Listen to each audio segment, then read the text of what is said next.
오늘은 지난주에 이어서 하나님의 말씀을 함께 우리 상고해 보려고 합니다.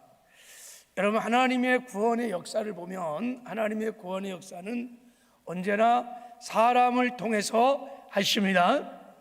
하나님의 구원 경영은 사람을 통해서 하는데 아무나 사람을 데려다가 막 사용하시는 것이 아니라 하나님은 준비된 사람을 사용하십니다. 그 준비된 사람의 그 준비된 영성 중에 하나가 뭐냐면 믿음입니다. 믿음. 하나님은 믿음의 사람을 통해서 일하십니다. 그래서 성경에 많은 크고 작은 하나님의 능력이 나타나는 기적 사건이 기록되어 있는데, 그런 사건들을 보면 언제나 그 기적의 한복판에는 믿음의 사람이 있어요. 믿음의 사람이 다 있어요. 그래서 하나님이 그 사람의 믿음을 통하여 역사를 하십니다. 그래서 우리의 믿음의 분량만큼, 믿음의 수준만큼 하나님은 그렇게 역사해 주십니다. 이것을 잘 보여주는 사건이 열왕기하 4장에 보면 아주 가난한 과부가 나오잖아요. 남편이 선지자 엘리사의 제자였었어요. 근데 남편이 죽고 나니까 빚도 많이 남기고 죽었어요. 두 아이는 종으로 팔려갈 형편이 되었어요. 그래서 엘리사에게 도와달라고, 살려달라고 간청할 때 엘리사가 네가 가진 게 뭐가 있냐 그랬더니 기름 한 그릇밖에 없다는 거예요. 기름. 그래서 엘리사가 말했습니다. 너 지금 밖에 가서 빈 그릇을 많이 빌려오거라. 빌리되 조금 빌리지 말고 네가 빌릴 수 있으면 많이 빌리라 그랬어요. 그리고 문을 딱 닫고 가서 그 빈 그릇에다가 네가 갖고 있는 기름을 갖다가 부면 계속 채워질 것이다. 그럼 그걸 팔아서 행복하게 잘 살거라 그랬어요. 이 여인이요, 믿음이 있었어요. 그래갖고 엘리사의 말을 듣고, 사실 말도 안 되는 말 같은 말을 듣고 나가서 병을 빌렸어요. 믿음이 있으니까 있겠죠, 그죠?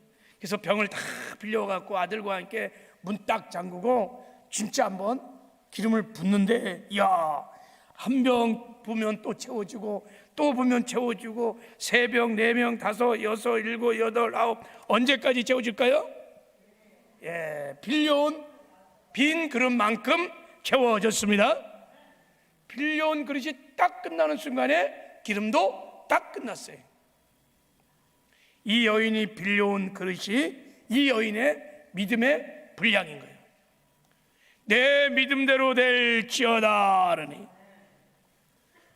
그래서 여러분, 우리가 하나님의 축복을 받으려면, 하나님께 쓰임을 받으려면 무조건 축복 달라고, 무조건 써달라고 기도할 것이 아니라 믿음의 분량을, 믿음의 그릇을 넓히시기를 바랍니다. 그러면 하나님께서 믿음의 분량만큼 사용하실 줄 믿습니다. 그래서 하나님께서 구원 경영을 보면 하나님의 구원의 큰 역사들을 이뤄가기 위해서 사람을 선택할 때 그 사람의 믿음을 심어주려고 언제나 약속의 말씀을 주세요. 그래서 약속의 말씀이 그의 믿음 되게 하셔서 순종할 때 그를 통해서 하나님의 역사를 이뤄가시기도 하시고, 때로는 믿음을 가질 수 있도록 표적을 주시기도 하십니다. 오늘 본문에는 하나님이 모세에게도 3가지 믿음의 표적을 보여주십니다. 출애굽의 큰 역사를 앞두고 모세에게 믿음을 심어주기 위해서 보여주는 표적입니다. 표적. 하나님이 이제 미디안 광야에서 모세를 불러서 출애굽의 사명을 그 3장에 보면 이제 말씀을 합니다. 이제 너를 통해서 출애굽의 역사가 일어날 것이다. 그런 사명을 주지요, 그죠? 그런데 출애굽이라는 게 여러분, 이스라엘 민족이 애굽에서 종살이 노예 생활 430년 하다가 그 강대국 애굽으로부터 해방되어 나오는 거예요. 거기서 나오는 것을 출애굽이라고 하는 거예요. 근데 이것이 여러분, 인간의 힘으로는 불가능한 것입니다. 430년 동안 노예 생활했던 사람이 강대국 애굽을 이기고 어떻게 나오겠어요? 그건 인간적으로는 완전히 불가능한 것이었어요. 이렇게 인간의 힘으로는 불가능한 출애굽의 사명자로 부르심을 받은 모세가 그래서요, 하나님께 이 사명을 받은 다음에 한 가지를 요구하는 내용이 오늘 본문에 나옵니다. 자, 우리 1절을 한번 읽어보겠습니다. 1절 시작. 모세가 대답하여 이르되 그러나 그들이 나를 믿지 아니하며 내 말을 듣지 아니하고 이르기를 여호와께서 내게 나타나지 아니하셨다 하리이다. 하나님, 내 말을 사람들이 믿지 않을 겁니다. 그 내 말이 무슨 말이에요? 하나님께서 우리 민족을 출애굽시켜 준다고 한 그 말, 내가 하나님을 만났더니 하나님이 우리를 출애굽시켜 준다고 하더라 하고 하는 그 말을 믿지 않을 거라는 거예요.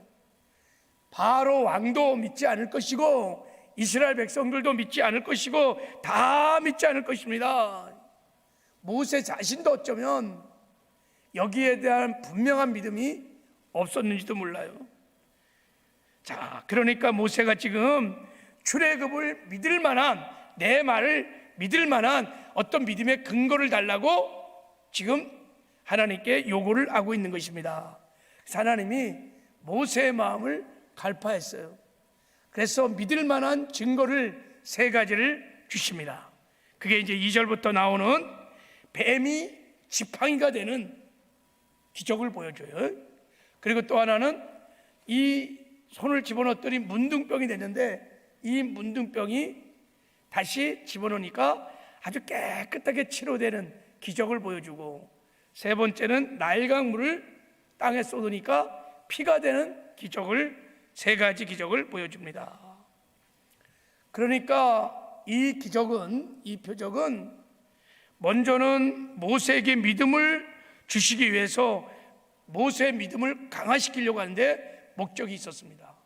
그리고 모세가 믿음을 가지고 이 기적을 이스라엘 백성에 보여주거나 바로에게 보여주면 그들도 출애굽의 하나님의 역사를 믿게 하시려고 이 교집표의 세 가지 기적을 보여준 것입니다. 그래서 이 기적을 보여주시면서 이것은 단순한 기적이 아니라 표적이라고 해서 표적. 이 표적은 일반 자연의 법칙을 초월해서 일어나는 일을 우리가 기적이라고 말한다면 그 기적 안에 담겨진 뭔가 숨은 뜻이 있단 말이죠. 그 기적을 통해서 하나님이 말씀하고 싶은 표징, 증거하고 싶은 메시지가 있는 기적인 거예요. 그걸 표적이다 그랬어요. 그러니까 표적에는 언제나 숨은 표징이 있는 것입니다. 그러니까 이것은 단순한 기적으로 준 것이 아니라 8절에 보면 표징을 믿을 것이다. 표징을 믿을 것이다. 그러니까 이 기적을 통해서 나타나는 숨은 뜻을 통해서 출애굽의 역사를 믿게 한다는 거예요. 출애굽의 역사가 어떤 일인지를 알려주어서 출애굽을 믿게 하신다는 것입니다. 할렐루야. 그래서 여러분, 우리도 이 하나님이 모세에게 보여주는 출애굽을 믿게 하시는 이 표징의 기적의 사건을 깊이 묵상하고 우리도 출애굽에 대한 믿음을 가질 필요가 있습니다. 왜냐하면 모세의 출애굽이 이스라엘 백성들만의 출애굽이 아니라 나의 출애굽, 나를 억누르고 나를 노예로 만드는 것으로부터 자유를 얻기 위한 나의 출애굽이 필요하기 때문인 것입니다. 이 모세의 출애굽의 사건이 십자가에서 예수 그리스도 말미암아 성취되었기 때문에 내가 그것을 믿고 믿음으로 나가면 내 삶에 계속해서 제2의 제3의 출애굽의 역사가 일어날 수 있기 때문에 우리도 이 믿음을 가져야 될 줄을 믿습니다. 그러니까 이런 맥락으로 보면 지금 하나님께서 모세에게 보여주는 이 표징을 담고 있는 기적은 지금 저와 여러분에게도 하나님이 보여주는 기적인 줄 믿습니다. 자, 그래서 지난 시간에 뱀이 지팡이가 되는 기적을 통해서 하나님 우리에게 말씀하고자 하는 메시지를 나눴습니다. 오늘 이제 두 번째 이제 우리 기적을 함께 나눠 보려고 합니다. 자, 이제 우리 6절, 자 우리 6절 7절을 한번 읽어보도록 하겠습니다. 자, 우리 6절 7절 시작. 여호와께서 또 그에게 이르시되 내 손에 품을 넣어라 하시매 그가 손에 품을 넣었다가 내어보니 그의 손에 나병이 생겨 눈같이 된지라. 이르시되 내 손을 다시 품에 넣으라 하시매 그가 다시 손에 품을 넣었다가 내어보니 그의 손이 본래 살로 되돌아왔더라. 혹시 뱀이 지팡이게 되는 기적을 통해서 하나님께서 보여주는 표징을 우리 알기 원하신 분들, 지난주에 설교를 유튜브에 들어가면 있어요. 꼭 보시기 바랍니다. 여러분, 십자가에서요 엄청난 놀라운 사건이 일어났어요. 뱀이 지팡이가 되는 구원의 역사가 일어났습니다. 죄인이 의인이 되고 세상 백성이 하나님의 백성이 되고, 여러분, 마귀의 자녀가 하나님의 자녀가 되고, 사망이 생명이 되고, 가난이 축복으로, 저주가 축복으로, 사망이 생명으로 바꿔지는 놀라운 변화가 십자가에서 일어난 줄을 믿습니다. 첫 번째 사건이 그것을 보여주는 놀라운 구속의 사건을 예표한다고 말씀을 드렸습니다. 십자가에서 여러분 다 바뀌어진 것을 믿으시기 바랍니다. 그 믿음 가지고 우리가 순종하고 나가면 우리의 삶의 저주가 축복으로 바뀔 것입니다. 우리의 질병도 건강으로 바뀔 것입니다. 가난도 부요로 바뀔 것입니다. 사망도 생명으로 바뀔 것입니다. 모든 어둠들이 빛으로 바뀌는 놀라운 역사가 일어날 것입니다. 꼭 지난주 설교를 한번 들어보시기 바랍니다. 자, 이제 두 번째 사건은 모세에게 하나님이 내 손을 품에 넣어보라는 거예요. 품에 넣어봐라. 그래서 품에 넣었다가 뽑으니까 손에 나병이 걸렸는데 눈같이 됐다 그래서 눈같이 아주 휘어졌다는 거야. 그러니까 넣었다가 뺐는데 나병이 아주 극에 달한 상태를 말하는 거예요. 이 손이 휘어져 버렸어요, 완전히. 나병의 초기 증상이 아니에요, 이거는요. 이제 끝날 무렵에 손이 휘어지게 변했어요. 그 손을, 아주 휘어진 손을 집어넣으니까, 다시 빼니까 깨끗하게 본래 살로 되돌아왔다. 깨끗하게 치료됐습니다. 과연 이렇게 손이 하얗게 문둥병에 걸렸다가 다시 회복되는 이 기적은 무엇을 의미할까라는 거예요. 이 표적이 갖고 있는 표징, 하나님이 이 기적을 통해서 말씀하고 싶은 메시지가 무엇일까라는 거예요. 우리가 기적에 담겨진 숨은 뜻을 찾아보기 위해서는 이 기적도 비유풀이를 해봐야 돼요. 비유 해석을 해봐야 됩니다. 그래야 우리가 출애굽의 의미를 알 수 있고, 그리고 십자가에서 이루어진 그 놀라운 출애굽의 사건을 우리가 믿게 될 줄을 믿습니다. 자, 그래서 이 기적을 한번 숨겨진 뜻을 알기 위해서 비유 해석을 한번 해보도록 할게요. 자, 나병, 문둥병은요 아주 치명적인 질병입니다. 그리고 혐오스러운 질병이에요. 그래서 당시에 이런 문둥병에 걸리면 불치의 병, 아주 무서워하는 질병이었습니다.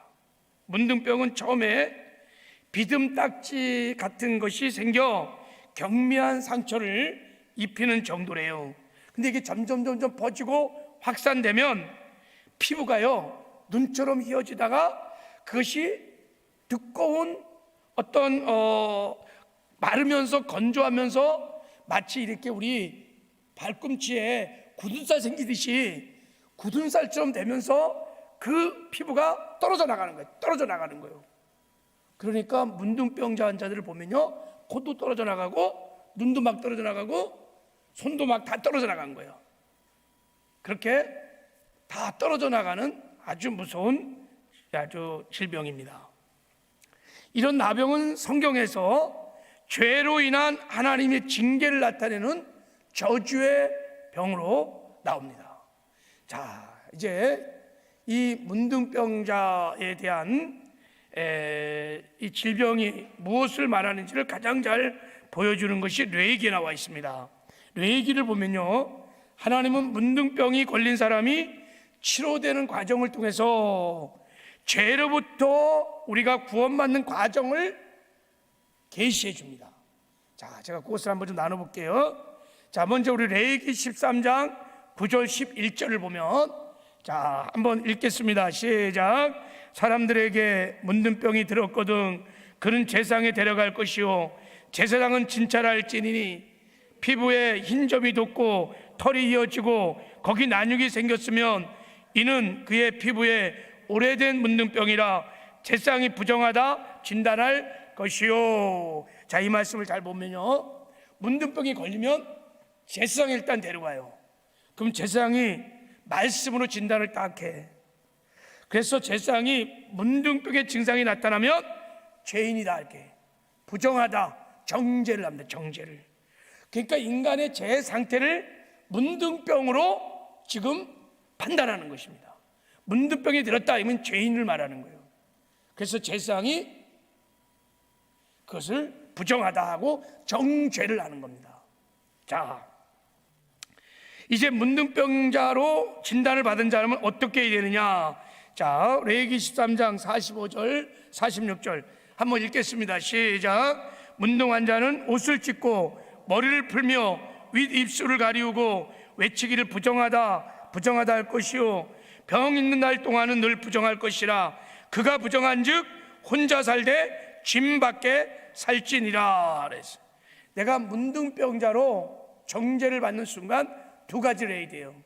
첫 번째는 옷을 찢으며 막 애통해하면서 머리를 풀고 수치스러운 모습 그대로 나가서 입술을 가리며 외쳐야 돼요. 부정하다 부정하다 나는 죄인입니다 나는 죄인입니다. 통회하고 자복하고 회개하는 것을 말하는 것입니다. 그런 다음에 진 밖에서 혼자 살아야 돼요. 밖으로 나가서 격리되어서 완전히 회개하고 제사함을 받을 때까지 밖에서 격리해서 살아야 됩니다. 그러면 언제까지 격리해서 사는가? 언제까지 회개를 해야 되는가? 자, 레위기 13장 12절 13절도 읽겠습니다. 시작. 제사장이 보기에 문둥병이 그 피부에 크게 발하였으되 그 환자의 머리로부터 발끝까지 퍼졌거든 그가 진찰할 것이요 문둥병이 과연 그 전신에 퍼졌으면 그 환자를 정하다 할지니 다 희어진 자인즉 정하거니와. 그랬어요. 자, 제사장이 이렇게 보기에 문둥병이 머리부터 발끝까지 완전히 문둥병이 다 걸렸어. 이제 온몸이 다 희어졌어. 그때 비로소 정하다 깨끗하게 되었다라고 이제 자유케 한다는 거예요. 근데 여러분 좀 이상하지 않아요? 온몸에 문둥병이 막 번져갖고 휘어졌으면 더 악해진 거 아니겠어요? 그런데 반대로 온몸에 문둥병이 다 퍼져서 휘어졌을 때 그때 비로소 이제 정하다고 너는 이제 제사함을 받았다고 자유케 한다는 거예요. 왜 그럴까요? 무슨 뜻일까요? 휘어져야 이제 정하게 되는 거예요. 그것은 여러분 완전한 회개를 말하는 거예요. 내가 정말 철저히 죄인임을 깨닫고 애통하며 죄를 자백하고 그 죄에서 떠날 때 비로소 죄 사함의 은혜가 임한다는 것을 말씀하고 있는 줄 믿습니다. 문둥병이 휘어지면 이제 죄 사함을 받는 거예요. 이제 이 레위기의 말씀을 가지고 오늘 본문을 해석해 보면요, 이 기적을 통해서 하나님이 말씀하고 싶은 표징 메시지를 우리가 읽어낼 수 있습니다. 자, 이제 우리 한번 6절을 다시 한번 읽어보겠습니다. 시작. 여호와께서 또 그에게 이르시되 내 손을 품에 넣으라 하시매 그가 손을 품에 넣었다가 내어보니 그 손에 나병이 생겨 눈같이 된지라 그랬어요.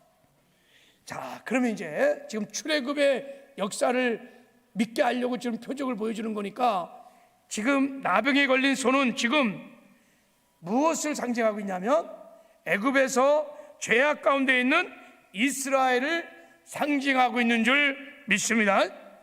지금 하나님 보시기에 이스라엘 백성들은 나병 환자인 거예요. 하나님의 영광에 이를 수 없는 죄인인 것입니다. 사실 이스라엘 백성들은 영적으로 나병 환자였습니다.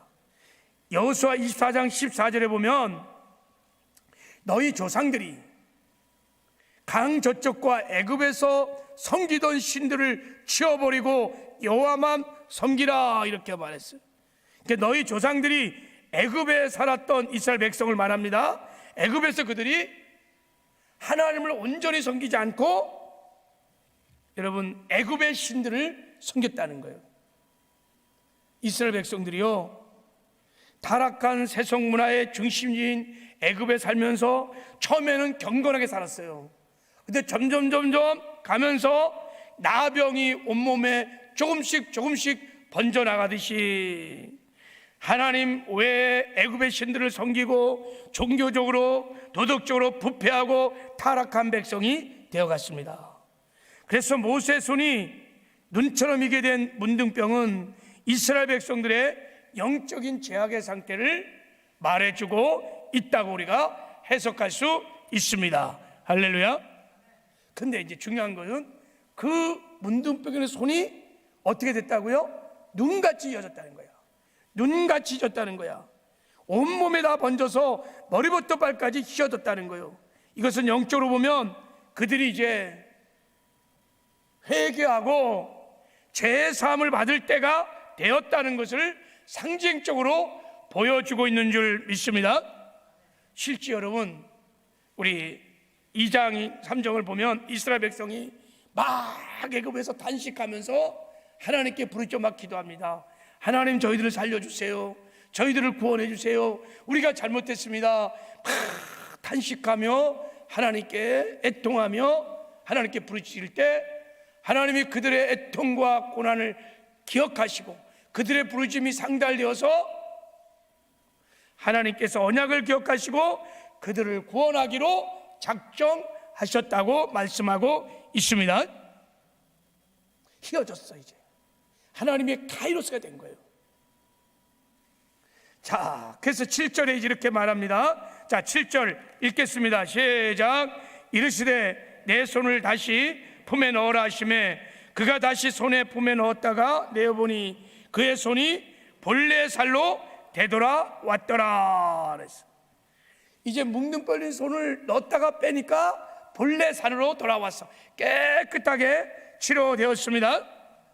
이제 하나님께서 이스라엘을 나병같이 무거운 애굽의 무서운 애굽의 죄악으로부터 구해내 주실 것을 의미하고 있는 줄 믿습니다. 그래서 출애굽은 이스라엘을 애굽의 죄악으로부터 구원해내는 사건을 말하고 있는 것입니다. 출애굽은 단순히 이스라엘이 애굽에서 나왔다는 의미를 넘어서 하나님이 유월절 어린 양의 피로, 유월절 어린 양의 피로 이스라엘 백성을 죄악에서 구원하시는 구속의 사건인 것을 말씀하고 있는 줄 믿습니다. 문둥병과 같은 죄악 속에 있던 이스라엘 백성을 하나님이 드디어 하나님의 카이로스가 되어서 그 문둥병이 휘어졌을 때 어린 양의 피로 제사함을 받고 살리시는 구원의 역사를 이루어주는 사건인 것을 믿습니다. 그것을 보여주고 있는 거예요. 그래서요, 출애굽은 이스라엘 백성들이 노력이나 힘이나 지혜로 그 어떤 행위나 공로로 불가능해요. 그냥 믿어야 돼요. 제3의 은혜는요, 어린 양의 피로 우리 죄를 사해 주시는 건요 전적인 하나님의 은혜인 것입니다. 우리는 그걸 믿어야 돼요. 믿으면 죄 사함을 얻게 될 줄을 믿습니다. 이제 모세가요 이 기적을 통해서 믿음을 얻은 다음에 실제로 이스라엘 백성들이 이 믿음을 가지고 유월절 어린 양의 피로 죄 사함을 받고 애굽에서 출애굽되는 역사가 일어나기 시작한 거예요. 하나님이 그냥 이스라엘 백성들을요 그냥 애굽에서 내보내면 될 텐데 내보내기 전에 유월절을 지키게 하신 거야.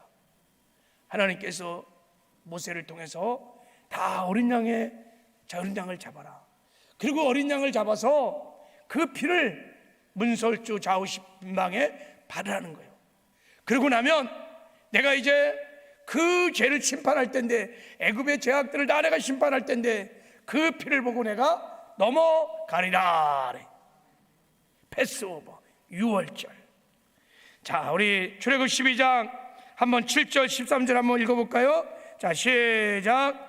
그 피를 양을 먹은 집 좌우 문설주와 임방에 바르고 내가 애굽 땅을 칠 때 그 피가 너희가 사는 집에 있어서 너희를 위하여 표적이 될지라. 내가 피를 볼 때 너희를 넘어가리니 재앙이 너희에게 내려 멸하지 아니하리라. 어린 양의 피로 제사함 받고 멸망치 않고 죄의 심판 가운데 그들이 구원을 받았습니다. 그날 밤에요 애굽의 모든 사람이 다 죽었습니다. 뭐로 죽었을까요? 죄로 죽었습니다. 애굽의 장자들이 죽었다는 것은 대표성을 띈 거예요. 그러니까 다 죽은 것입니다. 그 죄의 심판이 있을 때 이스라엘 백성들만 그 죄의 심판에서 구원을 받았습니다. 왜요? 어린 양의 피, 어린 양의 피를 하나님이 보셨기 때문인 것입니다. 그래서 하나님이 보시라고요 어린 양의 피를요 문 밖에 설주와 임방에다가 바른 것입니다. 하나님이 그 피를 보고 죄사함의 은혜를 베풀어 주신 줄 믿습니다. 오늘 이 출애굽의 사건이 문둥병 걸린 손이 깨끗하게 휘어지는 이 치료의 사건이 십자가에서 그대로 어린 양 대신 예수 그리스도로 말미암아 성취된 줄 믿습니다. 네. 우리도 전에 다 죄악으로 죽어가는 문둥병자였습니다. 우리도 전에는 나병에 걸린 손과 같은 존재였습니다. 죄악으로 인하여 하나님과 분리되어 살았던 자였습니다. 우리 힘으로, 우리 농로로, 노력으로, 공로로 도무지 갈 수 없는, 회복할 수 없는 희망이, 소망이 없었던 자였습니다. 이런 우리에게 예수 그리스도가 오셔서 우리의 죄를 다 짊어지시고 어린 양의 보혈, 그 피를 흘려주심으로 그 보혈로 영원한 속죄를, 하늘나라 성소에 가서 그 보혈로 영원한 속죄를 드려주심으로 우리의 죄를 다 사해 주신 줄 믿습니다. 네. 히브리서 9장 12절 한번 읽어보겠습니다. 시작. 염소와 송아지 피로 하지 아니하고 오직 자기 피로 영원한 속죄를 이루사 단번에 성소에 들어가셨느니라. 할렐루야. 이제부터 우리가 주의 보혈에 의지하여 우리도 담대하게 은혜의 보좌 앞에 나아갈 수 있는 줄 믿습니다. 출애굽을 믿습니까? 십자가에서 여러분 출애굽의 역사가 일어나는 것을 믿으십니까? 그 보혈을 의지하여 언제나 담대하게 우리가 은혜의 보좌 앞에 나가 하나님을 찬양하고 예배하며 경배하며 하나님과 교제할 수 있는 줄 믿습니다. 십자가에 일어나신 출애굽의 그 놀라운 은혜의 사건을 믿으면 우리가 늘 제사함의 은혜를 기억하고 감사하며 하나님을 영화롭게 하는 그 은혜의 영광을 찬미하는 예배자의 삶도 살게 될 것입니다. 이것을 믿으셔야 합니다. 그리고 이제 더 중요한 것, 어린 양 대신 예수로서 말미암아 십자가에 일어난 출애굽의 사건을 정말 믿는다면, 그 십자가의 출애굽 사건이 나의 사건이라고 정말 믿는다면, 그 믿음으로 거듭난 성도들은 이 땅에 사는 동안에 죄와 구별된, 죄를 이기는 거룩한 삶을 살 수 있습니다. 이게 우리가 지금 이 표징을, 이 기적의 사건을 상고하는 이유인 것입니다. 정말 나의 죄가 십자가에서 어린 양 되신 예수 그리스도 보혈로 다 사함을 입었다는 거예요. 할렐루야. 죄의 형벌만 하나님께서 청산해 준 것이 아니라 죄의 권세로부터 우리를 해방시켜 주셨습니다. 늘 죄를 짓고 죄를 질 수밖에 없던 옛사람이 십자가에서 주님과 함께 못 박혀 죽고, 주님께서 사망 권세를 파하시고 부활의 생명으로 우리를 새롭게 새 사람으로 거듭나게 하셨습니다. 그래서 여러분, 새 사람은요, 죄의 권세로부터 해방됐습니다. 더 이상 죄의 권세에 종노릇하지 않습니다. 죄의 형벌도 받았을 뿐만 아니라 우리 지옥 안 가요. 그래서요, 죄의 권세로부터도 옛사람이 죽고 우리가 새 사람으로 거듭나는 순간 해방되는 역사가 일어난 것입니다. 아멘이세요? 그래서 유월절 사건은 두 가지입니다. 어린 양의 피를 문설주에 바르라는 것과, 그 어린 양의 피를 문설주에 바른 그 피 안에 있는 가정에서 어린 양의 고기를 먹으라는 거예요. 이게 유월절의 핵심적인 메시지예요. 예수님께서 어린 양으로 오셔서 그 보혈로 우리의 죄의 형벌을 사해 줄 뿐만 아니라 예수님과 함께 우리 옛사람도 죽고 예수님과 함께 우리도 부활의 생명으로 다시 살아났습니다. 그래서 여러분, 거듭난 새 사람은 더 이상 죄에 종노하지 않습니다. 새 사람은 더 이상 죄도 짓지 않습니다. 자, 우리 한번 로마서 6장 6절을 한번 보겠어요. 자, 로마서 6장 6절 시작. 우리가 알거니와 우리 옛사람이 예수와 함께 십자가에 못 박힌 것은 죄의 몸이 죽어 다시는 우리가 죄에게 종노하지 아니하려 함이니 이는 죽은 자가 죄에서 벗어나 의롭다 하심을 얻었음이라. 할렐루야. 우리 새 사람, 거듭난 새 사람은 하나님께로 난 자는요, 죄에 종노하지 않습니다. 죄의 권세에서 해방되었기 때문입니다. 그리고요, 자, 로마서 6장 14절 15절도 읽겠습니다. 시작. 죄가 너희를 주장하지 못하리니 이는 너희가 법 아래 있지 아니하고 은혜 아래 있음이라. 그런즉 어찌하리요? 우리가 법 아래 있지 아니하고 은혜 아래 있으니 죄를 지으리요? 그럴 수 없느니라. 죄가 새 사람을 주장하지 못한다는 거예요. 죄는요, 거듭난 새 사람을 주장하지 못합니다. 그리고 새 사람은 죄도 지을 수 없습니다. 아멘이세요? 자, 요한일서 3장 9절도 읽겠습니다. 요한일서 3장 9절 시작. 하나님께로 난 자마다 죄를 짓지 아니하나니 이는 하나님의 씨가 그 속에 거하며 저도 범죄치 못하는 것은 하나님께로 났음이니라. 할렐루야. 하나님께 난 자, 거듭난 새로운 피조물 새 사람은 죄를 짓는다 안 짓는다? 못 짓는다, 안 짓는다. 왜요? 우리 하나님의 씨, 하나님의 생명이 있기 때문인 것입니다. 그 생명은 죄를 이기는 생명이에요. 그 생명은 거룩한 삶을 사는 생명인 것입니다. 하나님께서 어린 양 예수님께 십자가에서 출애굽의 역사를 이루실 때 우리의 죄의 형벌을 사해줄 뿐만 아니라 이 부활의 생명을 주셔서, 생명은 죄를 이기는 생명이에요. 할렐루야. 거룩한 삶을 사는 생명인 것입니다. 그러므로 거듭난 모든 사람이 내가 십자가에 못 박혀 죽은 것을 믿고 십자가에 일어나는 출애굽의 역사를 정말 믿고 나는 죽었어, 이제 내 안에 주님이 사셔, 나는 새로운 피조물이야, 그리고 나 죽고 이 생명으로 살기 시작하면 죄와 구별된 죄를 이기는 거룩한 삶을 살게 될 줄을 믿습니다. 그래서 우리는 이 출애굽의 역사를 믿으셔야 합니다. 십자가에서 출애굽의 역사가 이루어진 것을 믿으시기 바랍니다. 우리 문둥병 같은 우리 죄악이 다 사해졌고 그 죄의 권세에도 우리가 다 해방되었고, 해방만 됐을 뿐만 아니라 죄를 이기는 새로운 피조물로 우리가 거듭난 줄을 믿습니다.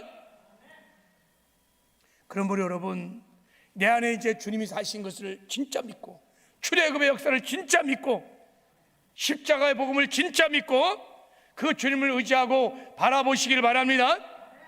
그래서 이제 육신의 소욕을 따라 살지 말고 주님이 주신 영의 생각을 쫓아 우리가 믿음으로 그 영의 생각을 선택하고 나가면 죄를 이기는 거룩한 삶을 살게 될 줄을 믿습니다. 아멘이세요? 그러면 출애굽의 역사가 우리를 통해서 일어나게 될 줄을 믿습니다. 그리고 구원받은 이후에 우리가 죄를 지을 수 있습니다. 넘어질 수도 있어요. 왜냐하면 우리 세 사람이 육신의 몸 안에 살기 때문인 거예요. 우리 육신은 아직 구원받지 않았어요.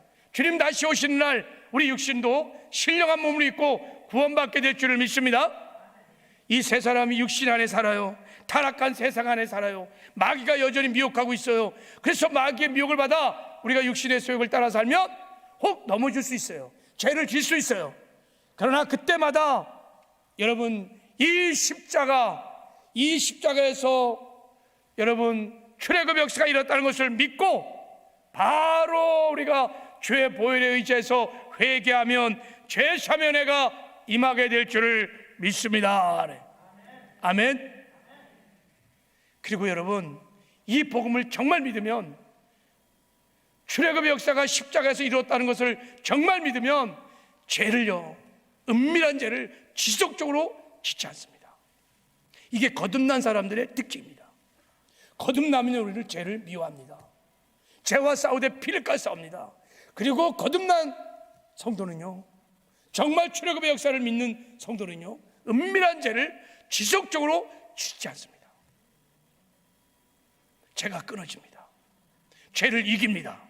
거룩한 삶을 삽니다. 할렐루야. 오늘 주께서 우리에게 보여주는 문둥병이 치료돼서 깨끗하게 이어지는 이 출애굽의 역사, 어린 양의 보혈로 여러분 죄삼을 없는 이 출애굽의 역사가 주의 성령의 기름 부으심을 통하여 깨달아지고 믿어지는 애가 있기를 주님의 이름으로 축복합니다. 그래서 이 땅에 사는 동안에 죄를 이기는 거룩한 삶을 살면서 주님과 동행하는 은혜가 있기를 주님의 이름으로 축복합니다.